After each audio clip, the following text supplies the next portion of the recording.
하나님께서 이 아침 우리에게 주시는 말씀은 골로새서 1장 9절에서 12절까지의 말씀입니다. 골로새서 1장 9절에서 12절까지의 말씀, 우리 한 절씩 교독하도록 하겠습니다.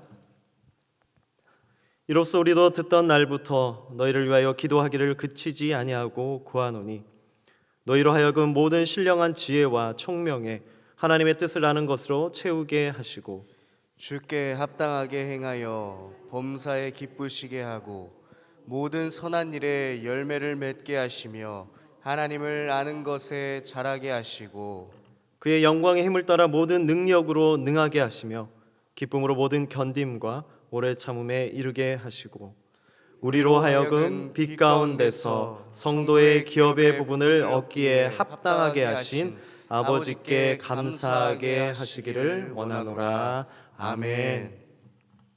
우리 계속해서 골로새서의 말씀 보고 있습니다. 어제 우리는 골로새서의 말씀을 통해 사도 바울이 이 교인들을 위하여, 성도들을 위하여 기도할 때마다 하나님 앞에 감사할 수 있다 함께 묵상했습니다. 기도할 때마다 하나님 앞에 사도 바울은 감사했다. 그런데 그가 그 골로새 교인들을 보면서 감사할 수 있었던 이유는 그들의 삶 속에, 그들의 신앙 속에 녹아있는 사랑의 모습 때문이었습니다. 그런데 그 사랑의 모습이 단순히 사랑이라는 한 덕목으로 이루어진 것이 아니라 믿음과 사랑과 소망으로 연결되는 이 세 가지 덕의 완벽한 조화가 그들의 삶 속에, 그들의 신앙 속에 이루어졌기 때문에 바울은 하나님 앞에 그들을 위해 기도할 때마다 참 감사했다라고 우리가 어제 살펴보았습니다. 그럼 오늘은 우리가 좀 더 깊게 나아가서 오늘의 본문을 통해 그렇다면 그렇게 감사하며 기도했던 사도 바울의 그 기도의 내용은 무엇이었는지 오늘 살펴보고자 합니다. 우리는 오늘 또 이 새벽 제단에 나온 이유는 기도하기 위해서입니다.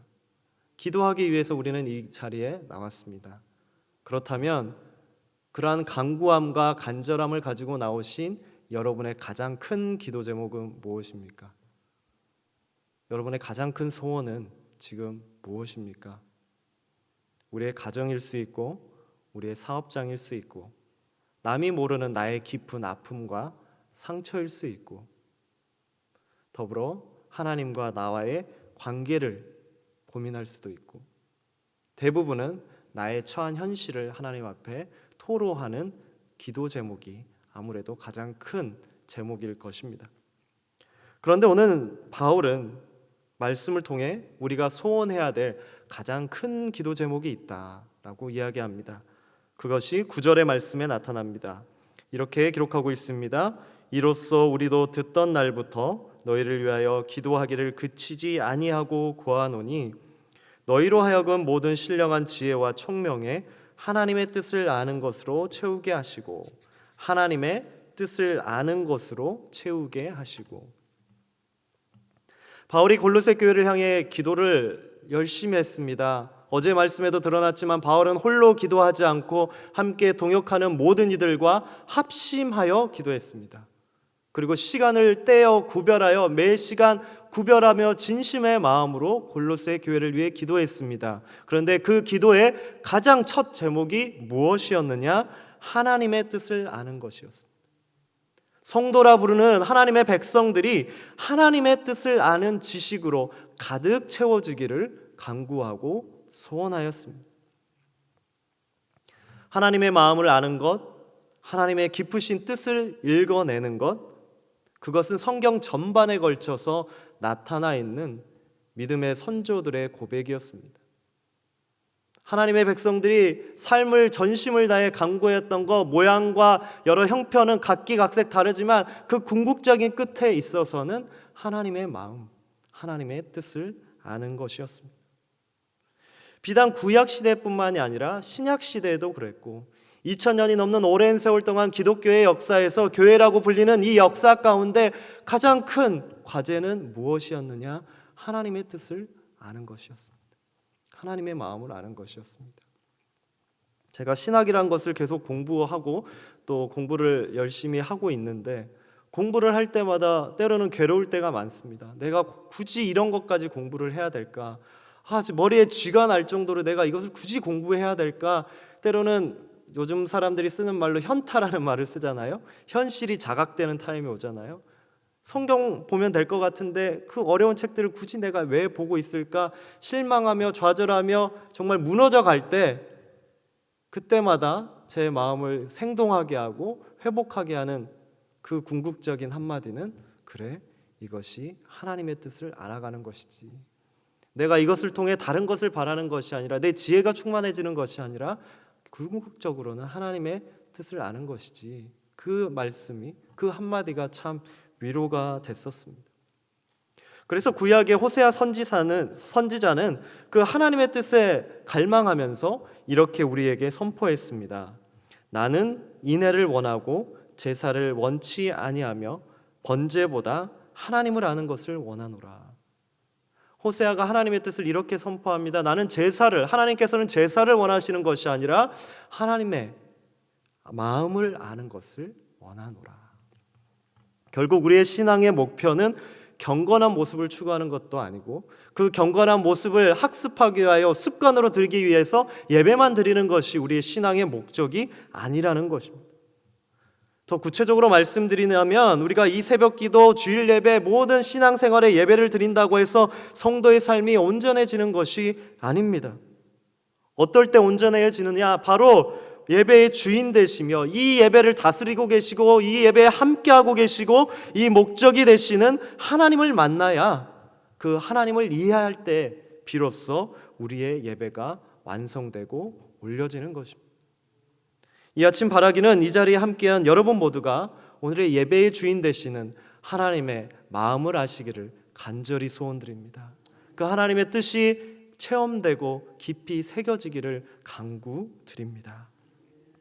그렇다면 우리는 한 번 더 질문할 수 있습니다. 바울이 하나님을 아는 것이 가장 큰 기도 제목이라고 했다면 왜 그 하나님의 지식이 무엇이길래 그토록 갈망을 해야 됐는가? 어떻게 아는 것이, 혹은 그 지식이 무엇이길래 그토록 기도를 했어야만 했는가? 오늘 10절에 그 답이 있습니다. 주께 합당하게 행하여 범사에 기쁘시게 하고 모든 선한 일에 열매를 맺게 하시며 하나님을 아는 것에 자라게 하시고 모든 선한 일에 열매를 맺게 하시며. 바로 올바른 지식을 갖게 됐을 때 올바른 행동, 다시 말해 오늘 성경에서는 선한 열매를 맺는다라고 기록하고 있습니다. 그 올바른 지식은 나의 성공과 그리스도인의 자아를 추구하는 데 사용되어지는 것이 아니라, 그들의 기쁨을 위하여 공급되어지는 것이 아니라 하나님을 기쁘시게 하는 행동으로 이어진다는 것입니다. 하나님의 지식을 알면 알수록 그들의 삶이 변화받아서 하나님을 향해 자라나가고 하나님을 기쁘시게 하는 열매를 맺는다고 이야기합니다. 그렇게 오늘 사도 바울뿐만이 아니라 우리 주님께서 이미 마태복음 7장에서 우리에게 이렇게 가르쳐 주셨습니다. 그들의 열매로 그들을 알리라. 그들의 열매로 그들을 알리라. 다만 하늘에 계신 내 아버지의 뜻대로 행하는 자라야 천국에 들어갈 수 있다. 그 하나님의 뜻을 알고 그 하나님의 뜻 가운데 열매를 맺을 때 그 구원의 역사가 완성된다. 우리 주님께서 이미 말씀해 주셨습니다. 우리가 신앙생활을 할 때마다 우리가 행동하는 것, 그리고 우리가 알고 있는 지식과 행동, 때로는 우리가 신앙생활하면서 율법과 혹은 구원이라는 것으로 때로는 이 둘을 배타적으로 생각할 때가 있습니다. 지식을 채우고 하나님의 복음을 듣는 것이 먼저고 그 율법과 같은 행동은 버려야 되는 걸 수도 있다라고 이분법적으로 생각할 수도 있습니다. 때로는 맞습니다. 여러 로마서나 여러 갈라디아서나 성경을 볼 때 구원이, 하나님을 아는 지식이 가장 먼저다라고 이야기합니다. 그러나 그 지식의 온전한 궁극적인 완성의 끝은 그 하나님의 말씀대로 행하는 데 있습니다. 단순히 행하는 것이 아니라, 그 행함으로 구원을 받는 것이 아니라 하나님의 구원의 역사를 삶으로 살아낼 때 그 지혜가 완성됩니다. 그래서 우리 주님 말씀하셨지 않습니까? 내 이웃을 내 몸과 같이 사랑하라. 그냥 사랑하라는 것이 아니라 내 몸과 같이 직접적으로 삶 속에서 사랑해 보아라라고 주님 말씀하셨습니다. 우리의 지식은 사랑의 행동으로 나타날 때 온전한 지식이 됩니다. 삶으로 드러날 때 온전한 하나님을 아는 지식이 됩니다. 우리 좋은 예가 하나 있습니다. 예수님과 부자 청년의 대화를 한번 떠올려 보십시오.